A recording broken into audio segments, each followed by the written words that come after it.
안녕하세요. 사연 듣다 시청자님들. 저는 여러분께 감동적인 사연을 전해드릴 사연이입니다. 대한민국 육군 소장까지 오른 한 남자, 그는 평생 자신을 고아라고 말해왔습니다. 감정을 철저히 배제한 완벽한 군인이었죠.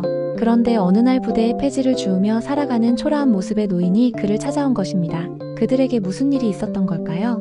좋아요와 구독 버튼 눌러주시고 사연 함께 들어보아요. 지금부터 시작합니다. 서울 용산구 국방대학교 강당. 오늘은 연례 국방정책 세미나가 열리는 날입니다. 무려 300명의 군 관계자들과 언론인들이 모인 자리죠. 단상 위로 올라서는 한 사람, 바로 대한민국 육군 소장 강인국입니다. 키는 178cm, 그리 크지 않은 체구지만 그가 내뿜는 카리스마는 강당 전체를 얼어붙게 만듭니다. 짧게 깎인 머리, 반듯한 군복 위에 반짝이는 계급장, 그리고 무엇보다 표정 하나 변하지 않는 빙하 같은 얼굴이 그를 더욱 위엄있게 만들죠. 오늘 저희가 논의할 주제는 미래 국방 전략의 방향성입니다. 인국의 목소리가 마이크를 통해 울려 퍼집니다. 청중들은 숨소리조차 내지 않고 그의 말에 집중하죠. 이것이 바로 강인국이라는 남자가 가진 힘입니다. 25살에 육군사관학교를 수석으로 졸업한 뒤 지금까지 27년간 단 한 번도 실수하지 않은 완벽한 기계 같은 군인 말이에요.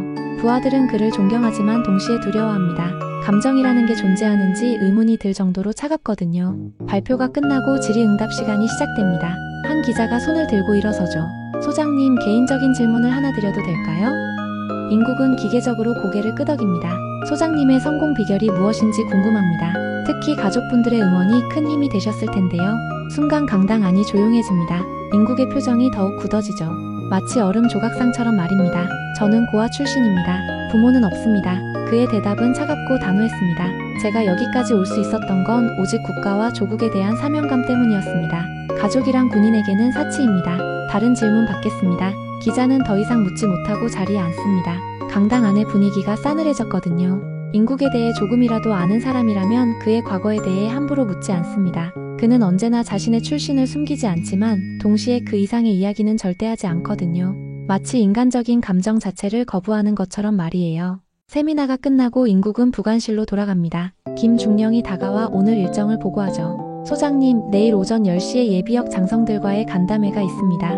그리고 오후 2시에는 국정감사준비회의가 예정되어 있고요. 인국은 서류를 넘기며 무표정하게 고개를 끄덕입니다. 소장님, 김중령이 조심스럽게 말을 꺼냅니다. 혹시 어머니는 안 계신가요? 제 아내가 그러는데 군인 가족들 모임에서 한 번도 뵌 적이 없다고 하더라고요. 다른 장성분들은 모두 가족과 함께 오시는데 인국의 손이 잠시 멈춥니다. 펜을 놓고 김중령을 얼음장처럼 차가운 눈으로 바라보죠.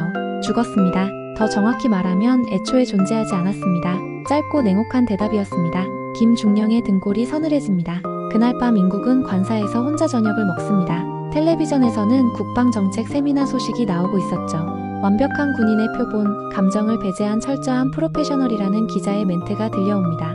인국은 리모컨으로 채널을 돌리며 생각에 잠깁니다. 완벽한 군인, 그렇습니다. 그는 정말 완벽했습니다. 흠잡을 데 없는 경력, 부하들의 절대적인 복종, 그리고 흔들림 없는 신념까지. 하지만 그 완벽함은 철저히 인간성을 거부한 결과였습니다. 감정이란 약함이고 가족이란 방해물이라고 스스로를 세뇌해온 결과였죠. 나는 가족을 버린 게 아니다. 오히려 그 가능성조차 잘라냈다. 그게 군인이 되는 길이라고 믿었으니까. 다음날 오전 8시 인국은 평소와 같이 부대 순찰을 나섭니다. 매일 아침 부대 전체를 둘러보는 것이 그의 습관이었죠. 정문에서부터 시작해서 각 건물을 차례로 점검합니다. 병사들은 소장이 지나갈 때마다 충성을 외치며 경례를 붙이지만 그의 차가운 시선 앞에서는 모두 긴장할 수밖에 없었습니다. 오늘도 이상 없습니다. 정문 근무를 서던 이 병장이 보고합니다. 인국은 만족스러운 표정으로 고개를 끄덕이죠. 그런데 그때였습니다. 멀리서 요란한 소리가 들려옵니다. 끽끽거리는 바퀴 소리, 그리고 사람들이 웅성거리는 목소리까지. 철조망 너머로 보이는 광경이 이상했습니다. 완벽하게 정비된 군부대 앞에서 낡은 리어카가 끽끽 소리를 내며 기어오고 있었거든요. 마치 두 개의 다른 세상이 충돌하는 것 같았죠. 한쪽은 질서와 규율의 세계, 다른 한쪽은 혼란과 가난의 세계였습니다. 저기 뭡니까? 인국이 정문 쪽을 가리키며 묻습니다. 이 병장이 망원경을 들여다보더니 당황한 표정을 짓죠. 소장님, 어떤 할머니가 리어카를 끌고 부대 안으로 들어오려고 합니다. 지금 경비병들이 제지하고 있는데 말을 안 듣네요. 계속 소장님을 찾는다고 하면서 울고 있습니다. 인국의 얼굴이 굳어집니다. 부대 보안은 그에게 가장 중요한 일 중 하나거든요. 그런데 정체불명의 노인이 자신을 찾는다니 기분이 나빴습니다. 당장 상황실로 연락해서 CCTV를 확인하라고 하세요. 그리고 경비대장을 부르십시오. 몇 분 후 인국은 상황실에 앉아 있었습니다. 모니터 화면에는 정문 근처의 모습이 생생하게 나타나 있었죠. 경비병 4명이 한 노인 여성을 둘러싸고 있습니다. 병사들은 경계심에 가득 차 있었고 일부는 손을 무기에 올려놓고 있었어요. 여성은 남루한 옷을 입고 있었고 손에는 폐지가 가득 담긴 녹슨 리어카를 붙잡고 있었습니다. 그 모습은 정말 처참했죠. 소리를 켜보세요. 인국이 지시합니다. 스피커에서 노인의 목소리가 들려오죠. 제발 한 번만 들여보내주세요. 우리 아들 보러 왔어요. 강인국 소장님 보러 왔다고요? 정말 아들이에요. 그 목소리는 절망적이었습니다. 그 순간 인국의 몸이 굳어집니다. 화면 속 노인의 얼굴을 자세히 들여다보죠. 주름진 얼굴, 구부정한 등, 그리고 떨리는 목소리. 하지만 그 눈만큼은 또렷했습니다. 어딘가 익숙한 눈이었죠. 마치 40년 전 어딘가에서 본 것 같은 느낌이 들었습니다. 소장님 어떻게 하시겠습니까? 경비대장이 묻습니다. 신원 확인 후 쫓아내겠습니까? 인국은 대답하지 못합니다. 화면 속 노인이 리어카에서 무언가를 꺼내는 모습이 보이거든요. 작은 봉투였습니다. 그 봉투를 경비병에게 내밀며 무언가 간절히 말하고 있었죠. 병사들은 더욱 경계를 강화합니다. 혹시 위험한 물건일까봐 걱정스러워하고 있었거든요. 하지만 노인은 계속 그 봉투를 내밀며 울고 있었습니다. 병사 중 한 명이 조심스럽게 봉투를 펼쳐보니 어린아이 사진 한 장과 편지가 들어있었습니다. 편지에는 이렇게 쓰여 있었죠. 소장님 수호야. 네가 아니면 날 알아보지 못할 테니 이 사진을 보여드려요. 엄마가 왔어. 저 할머니를 일단 보호실로 모시라고 하세요. 인국의 목소리가 떨렸습니다. 그리고 제가 직접 만나보겠습니다. 경비대장은 놀란 표정을 짓습니다. 소장이 정체불명의 침입자를 직접 만나겠다고 하다니 전례 없는 일이었거든요. 소장님 그러실 필요 없습니다. 저희가 신원 확인 후 적절히 처리하겠습니다. 경비대장이 말하지만 인국은 고개를 젓습니다. 아닙니다. 제가 직접 확인해야 할 일이 있습니다. CCTV 화면을 보며 인국의 마음은 복잡해집니다. 저 노인이 정말 자신을 찾아온 것일까요? 아니면 단순한 정신이상자일까요? 하지만 그 눈빛만큼은 거짓이 아니었습니다. 마치 40년 전 어딘가에서 본 것 같은 따뜻함이 있었거든요. 엄마 그 단어가 인국의 입에서 새어나옵니다. 너무 작은 소리라 아무도 듣지 못했지만 그 자신은 깜짝 놀랍니다. 40년 넘게 한 번도 불러본 적 없는 단어였으니까요. 하지만 화면 속 노인을 보는 순간 저절로 나온 말이었습니다. 부대 내 보호실은 작고 삭막한 방입니다. 테이블 하나와 의자 2개, 그리고 물 한 컵이 전부죠. 인국은 문 앞에서 잠시 망설입니다. 마음의 준비가 되지 않았거든요. 40년간 철저히 묻어버린 과거가 이 문 너머에 있다는 생각에 가슴이 두근거렸습니다. 하지만 결국 문고리를 돌리고 들어갑니다. 노인 여성이 의자에 앉아 있었습니다. 가까이서 보니 더욱 초라해 보였죠. 때가 낀 옷, 갈라진 손, 그리고 성긴 흰머리. 하지만 인국이 들어오자 그 여성의 눈에 빛이 납니다. 마치 오랫동안 기다렸던 순간이 드디어 온 것처럼 말이에요. 인구가 노인이 떨리는 목소리로 말합니다. 나야, 내 엄마야. 너 찾으러 여기까지 왔다. 그러면서 자리에서 일어나려 하지만 다리에 힘이 없어 다시 주저앉습니다. 눈에서는 눈물이 흘러내리기 시작하죠. 인국은 그 자리에 서서 노인을 바라봅니다. 마음 한편으로는 그럴 수도 있겠다는 생각이 들지만 다른 한편으로는 믿을 수가 없었거든요. 거짓말 마세요. 내 어머니는 이미 죽었어요. 그의 목소리는 얼음장처럼 차갑습니다. 당신이 누구든 상관없지만 이런 식으로 접근하는 건 잘못된 겁니다. 군 기밀에 접근하려는 건 아니겠죠? 아니야, 인구가. 정말 나야. 노인이 손을 뻗으며 말합니다.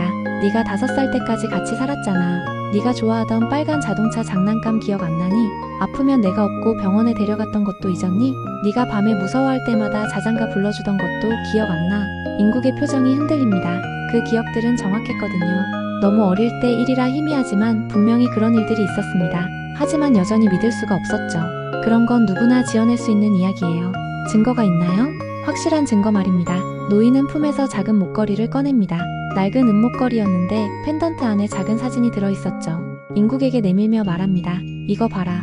네가 7살 때 찍은 사진이야. 보육원 들어가기 전에 마지막으로 찍은 거다. 인국은 떨리는 손으로 목걸이를 받습니다. 펜던트를 열어보니 정말로 어린 시절 자신의 사진이 나옵니다. 그런데 사진 뒤쪽에 작은 글씨가 보였죠. 우리 수호야, 엄마가 사랑한다. 강수호라고 적혀 있었습니다. 수호. 인국이 중얼거립니다. 그것은 자신의 어린 시절 이름이었습니다. 보육원에 들어가면서 강인국으로 바뀌었지만 원래 이름은 강수호였거든요. 이 사실을 아는 사람은 거의 없었습니다. 보육원 기록에도 남아있지 않은 이름이었죠. 이제 믿겠니? 노인이 간절한 표정으로 묻습니다. 정말 내 엄마야, 수호야. 아니, 인구가. 그러면서 다시 눈물을 흘립니다. 미안하다. 정말 미안해. 그때 너를 두고 간 것 평생 후회하며 살았다. 인국의 마음이 요동칩니다. 40년 넘게 묻어둔 기억들이 되살아나기 시작하거든요. 엄마의 따뜻한 손, 함께 먹던 라면, 그리고 어느 날 갑자기 사라진 엄마의 모습까지. 하지만 여전히 받아들이기 어려웠습니다. 왜 이제야 나타나셨어요? 인국의 목소리에 분노가 섞여 있습니다. 40년 동안 어디 계셨나요? 제가 얼마나 힘들게 살았는지 아세요? 그러면서 주먹을 꽉 줍니다. 평생 꽁꽁 숨겨온 감정들이 터져나오기 시작한 것이죠. 노인, 아니 인국의 어머니 김복래는 고개를 떨구고 있습니다. 아들의 분노 섞인 목소리를 들으며 가슴이 찢어지는 것 같았거든요. 하지만 이야기해야 했습니다. 40년간 숨겨온 진실을 말이에요. 수호야, 아니 인국아. 복래가 떨리는 목소리로 시작합니다. 엄마가 왜 너를 두고 갔는지 설명할게. 당시 상황을 말이야. 그러면서 손수건으로 눈가를 닦습니다. 내 아버지는 술을 너무 많이 마셨어. 매일 술 먹고 와서 나하고 너한테 화풀이를 했지. 인국은 의자에 앉아 어머니의 이야기를 듣습니다. 어릴 때 기억이 조금씩 되살아나기 시작하거든요. 밤마다 들리던 고함 소리, 엄마가 우는 소리, 그리고 숨어서 떨고 있던 자신의 모습까지. 그 사람이 병에 걸렸을 때야. 복래가 계속 말합니다. 간 때문에 입원했는데 치료비가 너무 많이 들었어. 그런데 퇴원하고 나서도 술을 끊지 않더라고. 오히려 더 심해졌지. 나한테는 물론이고 너한테까지 손을 대기 시작했어. 인국의 주먹이 떨립니다. 그 기억들은 너무 고통스러워서 일부러 지워버렸던 것들이었거든요. 하지만 어머니의 말을 들으니 다시 선명해집니다. 어느 날 밤에 그 사람이 또 술 먹고 와서 너를 때리려고 했어. 복래의 목소리가 더욱 떨렸습니다. 그때 내가 막아서면서 큰 싸움이 났지. 그 사람이 술병을 들고 나한테 덤비려고 했을 때 나는 결심했어. 이 집에서 나가야겠다고. 그래서 절 버리신 거예요? 인국이 차가운 목소리로 묻습니다. 하지만 복래는 고개를 젓습니다. 버린 게 아니야. 너를 살리려고 한 거야. 복래가 간절히 말합니다. 그때 내가 갈 곳은 없었어. 친정도 없고 돈도 없고. 그런데 너까지 데리고 나가면 둘 다 길바닥에서 죽을 수밖에 없었거든. 그래서 좋은 보육원을 찾아서 너를 맡겼어. 임시로만 내가 돈을 벌어서 다시 데려갈 생각이었지. 인국은 복잡한 심정입니다. 어머니의 사정은 이해가 되지만 여전히 상처는 아물지 않았거든요. 그럼 왜 다시 오지 않으셨어요? 연락도 없이 40년을 그냥 보내신 거예요? 매일 보육원 앞에 갔어. 복래가 눈물을 흘리며 말합니다. 하지만 들어갈 용기가 없었지. 내가 뭘 해줄 수 있겠어? 가난한 여자가 아들에게 해줄 수 있는 게 뭐가 있겠니? 차라리 없는 셈 치고 살라고 생각했어. 하지만 완전히 포기한 건 아니었어. 복래가 주머니에서 낡은 통장을 꺼냅니다. 매달 폐지 주어서 번 돈으로 내 장학금을 보냈어. 무기명으로 말이야. 네가 공부 잘한다는 소식 들을 때마다 얼마나 기뻤는지 몰라. 인국은 그 통장을 받아 들여다봅니다. 40년간의 입출금 내역이 빼곡히 적혀 있었죠. 매달 같은 날 작은 금액이지만 꾸준히 들어간 기록들이 보입니다. 그리고 바로 다음날 전액이 출금되어 있었고요. 이 돈을 조금이라도 쓰면 널 볼 면목이 없을 것 같았어. 복래가 설명합니다. 너를 위해서만 써야 한다고 생각했거든. 그래서 폐지 주어서 하루하루 연명하면서도 이 돈만큼은 손대지 않았지. 나는 세상에 아무것도 남기지 못했지만 너 하나만큼은 사람답게 키우고 싶었어. 인국의 눈에서 눈물이 흘러내립니다. 평생 혼자라고 생각했는데 사실은 누군가 자신을 지켜보고 있었던 것이죠. 그것도 이렇게 힘든 방식으로 말이에요. 인국은 자리에서 벌떡 일어나 방 안을 서성입니다. 머릿속이 복잡해서 정리가 되지 않거든요. 40년간 자신의 정체성을 지탱해온 모든 것들이 한순간에 무너지고 있었습니다. 믿고 싶지 않아요. 인국이 벽을 향해 소리칩니다. 제가 지금까지 어떻게 살아왔는지 아세요? 고아라는 사실을 숨기지 않으면서도 그것 때문에 굴복하지 않겠다고 다짐하며 살았어요. 누구보다 강해져야 한다고 생각했고요. 복래는 아들의 뒷모습을 바라보며 마음이 아픕니다. 자신 때문에 이 아이가 얼마나 힘들게 살았을지 상상이 되거든요. 난 어릴 때 부모 버림받고 올 자격도 없었어요. 인국의 목소리가 점점 커집니다. 그런 사람이 이제 와서 뭐죠? 제가 사관학교 다닐 때도 중령 진급할 때도 소장 달 때도 안 오시더니 지금 와서 뭘 어쩌라고요? 그러면서 주먹으로 벽을 칩니다. 손에서 피가 날 정도로 세게 말이에요. 엄마요? 그런 사람 내 인생에 없었습니다. 인국이 복래를 향해 소리치며 돌아섭니다. 제 인생에서 가장 중요한 순간들을 혼자 감당했는데 이제 와서 엄마라고 하시면 뭐가 달라져요? 무엇이 달라진다는 거예요? 인국아. 복래가 일어나려 하지만 인국은 손짓으로 막습니다. 가세요. 그냥 가세요. 인국이 등을 돌리며 말합니다. 저는 지금까지 혼자 잘 살아왔고 앞으로도 그럴 거예요. 당신이 필요하지 않습니다. 이해해요? 필요 없다고요. 그 말을 하면서도 목소리가 떨렸지만 복래에게는 차갑게 들렸습니다. 인국은 문을 열고 나가버립니다. 복래는 그 자리에 혼자 남겨져 눈물만 흘리죠. 40년 만에 만난 아들에게 거부당한 것입니다. 인국은 집무실로 돌아와 문을 닫고 혼자 있습니다. 책상에 앉아있지만 아무것도 할 수가 없어요. 머릿속에서는 방금 전 일이 계속 되풀이되고 있거든요. 어머니의 눈물, 떨리는 목소리, 그리고 자신의 차가운 말들까지. 왜 이런 일이 생기는 거지? 인국이 혼잣말을 합니다. 평생 흔들림 없이 살아왔는데 하루 만에 모든 게 뒤바뀐 기분이었거든요. 그래서 컴퓨터를 켜고 업무를 보려 하지만 집중이 되지 않습니다. 그때 문득 생각이 나는 게 있었습니다. 어머니가 말한 장학금 이야기 말이에요. 정말 누군가 자신에게 장학금을 지원해준 일이 있었나 하고 궁금해진 것이죠. 그래서 보관함에서 오래된 서류들을 꺼냅니다. 사관학교 시절 서류 중에 장학재단 관련 문서가 있었습니다. 당시에는 대수롭지 않게 생각했지만 지금 보니 이상한 점이 있었어요. 매달 같은 날짜에 입금된 기록들이 보였거든요. 그것도 오랫동안 지속적으로 말이에요. 그런데 그 날짜가 특별했습니다. 바로 자신의 생일이었거든요. 인국은 재단 사무실에 전화를 겁니다. 옛날 기록을 좀 확인하고 싶은데요. 40년 전부터 저에게 장학금을 지원해주신 분이 있었나요? 담당자는 잠시 기다리라고 하더니 곧 답변을 해줍니다. 네, 있습니다. 김봉래라는 분이 매달 지원해주셨네요. 그런데 특이한 점이 있어요. 다른 후원자들과 달리 연락처를 남기지 않으셨거든요. 무기명 후원이었습니다. 그리고 매번 입금하실 때마다 메모를 남기셨어요. 메모요? 네, 오늘도 우리 수호 잘 있겠지, 수호야 건강해라, 엄마가 사랑한다 이런 내용들이었습니다. 그 순간 인국의 손에서 전화기가 떨어집니다. 김봉래, 그것은 방금 전 만난 어머니의 이름이었거든요. 정말로 40년간 자신을 지켜봐 온 것이었습니다. 그것도 매달 자신의 생일에 맞춰서 말이에요. 책상 위로 떨어진 눈물이 문서를 번졌습니다. 인국은 문서를 펼치지도 않은 채 가슴을 껴안고 처음으로 오열했습니다. 평생 처음으로 소리내어 우는 것이었죠. 군인으로 살면서 단 한 번도 약한 모습을 보인 적이 없었는데 그날만큼은 어쩔 수 없었습니다. 자신이 얼마나 잘못 생각하고 있었는지 깨달았거든요. 40년간 혼자라고 생각했는데 사실은 누군가 매 순간 자신을 사랑하고 있었던 것입니다. 사흘 후 인국은 병원 복도를 뛰어가고 있습니다. 어머니가 쓰러져서 응급실로 실려왔다는 연락을 받았거든요. 가슴이 두근거렸지만 발걸음을 재촉합니다. 늦으면 안 된다는 생각에 사로잡혀 있었어요. 병실 문을 열고 들어가니 봉래가 침대에 누워 있었습니다. 산소 마스크를 쓰고 있어서 말을 할 수도 없는 상태였죠. 의사는 심장이 많이 약해져 있다고 설명합니다. 오랫동안 무리하게 사신 것 같네요. 영양 상태도 좋지 않고요. 아마 스트레스도 많이 받으셨을 겁니다. 인국은 침대 옆 의자에 조용히 앉습니다. 어머니의 손을 보니 정말 거칠어져 있었어요. 폐지를 주우며 살아온 40년의 세월이 고스란히 담겨 있었거든요. 그 손을 조심스럽게 잡으며 말합니다. 어머니, 저예요. 인국이에요. 봉래의 눈이 천천히 떠집니다. 산소 마스크 너머로 보이는 눈에 기쁨이 가득했죠. 말은 할 수 없지만 눈빛만으로도 얼마나 기뻐하는지 알 수 있었습니다. 미안해요.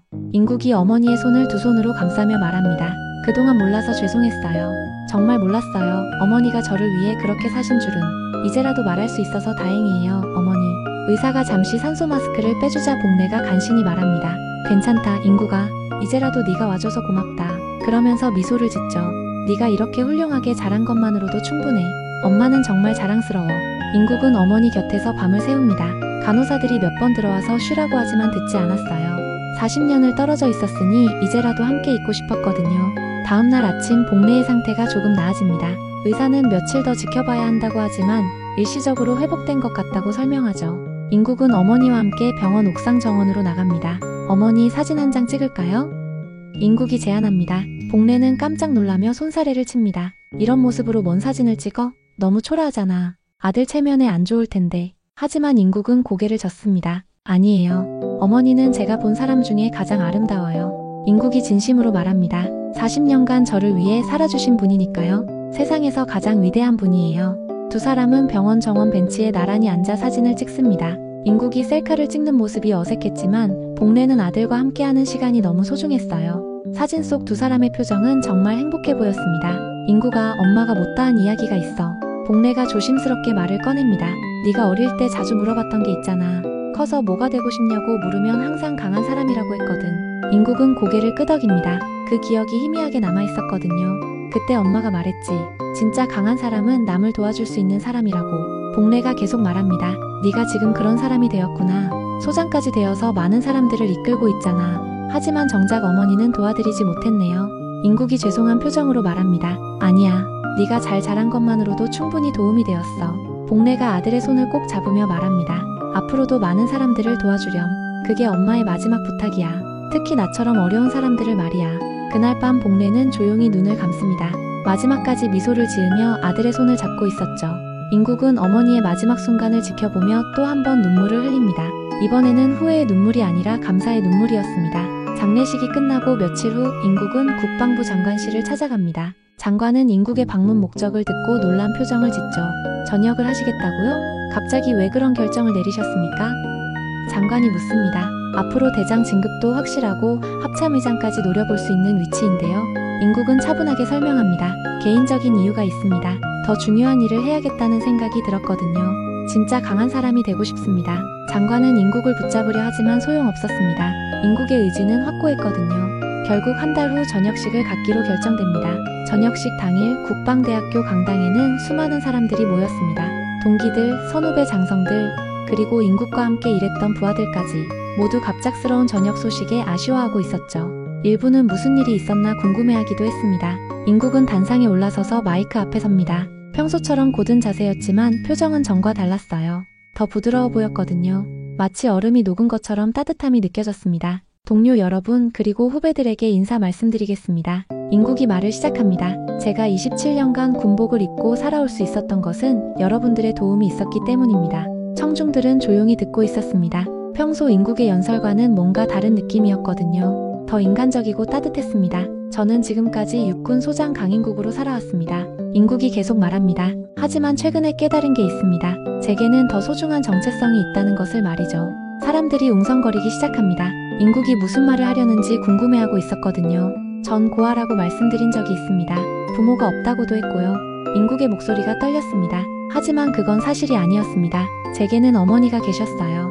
폐지를 주우며 살아가시던 평범한 할머니였습니다. 강당 안이 조용해집니다. 모두 인국의 말에 집중하고 있었죠. 그분은 40년간 저를 위해 살아오셨습니다. 당신은 굶으면서도 제 장학금을 보내주셨고 당신은 추위에 떨면서도 제가 따뜻하게 지내기를 기도해주셨어요. 인국의 눈에서 눈물이 흘러내립니다. 하지만 저는 그 사실을 몰랐습니다. 아니, 알려고 하지 않았죠. 사람들의 표정이 숙연해집니다. 인국의 진심이 전해지고 있었거든요. 저는 지금까지 감정을 배제한 완벽한 군인이라고 자부했습니다. 가족이란 사치라고 생각했고요. 인국이 고백합니다. 하지만 그것은 제가 얼마나 무지했는지 보여주는 증거였습니다.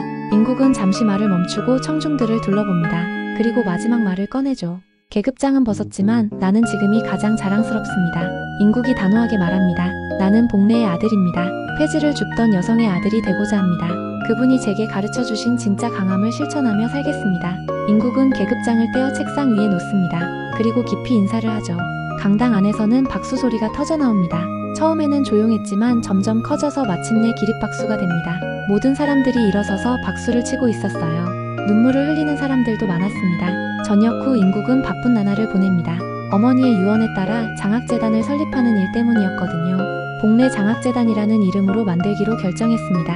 재단 사무실은 작지만 따뜻한 곳입니다. 인국은 매일 이곳에 나와서 업무를 봅니다. 전국의 보육원과 연락하여 도움이 필요한 아이들을 찾는 일이 주된 업무였죠. 원장님 안녕하세요. 복례 장학재단입니다. 인국이 전화를 겁니다. 혹시 저희 장학금이 필요한 아이들이 있나요? 이런 전화를 하루에 수십 통씩 걸어요. 처음에는 어색했지만 이제는 자연스러워졌습니다. 재단 설립 소식이 언론에 알려지면서 인국에게 인터뷰 요청이 들어옵니다. 한 방송국 기자가 찾아와서 질문하죠. 소장님, 아니 이사장님께서 갑자기 전역하시고 재단을 만드신 이유가 궁금합니다. 기자가 묻습니다. 인국은 잠시 생각한 후 대답합니다. 그동안 군복은 입었지만 사랑을 입지는 못했던 것 같습니다. 어머니의 손길이 제 첫 번째 군장이었는데 그걸 너무 늦게 깨달았거든요. 어머니 이야기를 좀 더 들려주실 수 있나요? 어머니는 평범한 분이셨습니다. 폐지를 주우며 하루하루 살아가셨죠. 하지만 그분의 사랑은 그 어떤 것보다 강했습니다. 인국이 감정을 억누르며 말합니다. 저는 그 사랑을 받고도 몰랐어요. 이제라도 그 사랑을 다른 아이들에게 전해주고 싶습니다. 방송이 나간 후 재단에는 더 많은 후원금이 들어옵니다. 인국의 이야기에 감동받은 사람들이 도움을 주기 시작한 것이죠. 덕분에 더 많은 아이들을 도울 수 있게 됩니다. 어느 날 인국은 보육원을 방문합니다. 직접 아이들을 만나보고 싶었거든요. 12살 된 민수라는 아이가 인국에게 다가와서 묻습니다. 아저씨는 왜 저희를 도와주세요? 민수가 순진한 표정으로 묻습니다. 인국은 아이의 눈높이에 맞춰 앉으며 대답합니다. 아저씨도 예전에 여기서 살았거든요. 그때 도움을 받았는데 이제 갚을 때가 된 것 같아서 말이야. 아저씨도 부모님이 없으셨어요? 응, 오랫동안 없다고 생각했어. 하지만 나중에 알게 됐지. 멀리서도 아저씨를 사랑해주시는 분이 계셨다는 걸 말이야. 인국이 민수의 머리를 쓰다듬으며 말합니다. 너희들도 마찬가지야. 비록 부모님이 옆에 없어도 너희를 사랑하는 사람들이 많이 있어. 그러면서 인국은 주머니에서 작은 상자를 꺼냅니다. 안에는 자신의 옛 계급장이 들어있었어요. 이거 민수가 가져. 인국이 말합니다. 이건 아저씨가 가장 소중하게 여기던 거야. 하지만 이제 더 소중한 걸 찾았거든. 민수가 나중에 커서 다른 사람들을 도와줄 때 이걸 기억해줘. 민수는 계급장을 받아들고 눈을 반짝입니다. 정말 가져도 돼요? 그럼 하지만 약속해야 해. 나중에 어른이 되면 다른 사람들을 도와주겠다고. 저녁에 인국은 어머니의 사진이 있는 작은 제단 앞에 앉습니다. 매일 이 시간이 되면 어머니께 하루 있었던 일을 이야기하는 것이 습관이 되었거든요. 어머니, 오늘도 아이들을 만나고 왔어요. 인국이 사진을 보며 말합니다. 모두 밝고 건강한 아이들이었어요. 어머니가 보시면 좋아하실 것 같아요.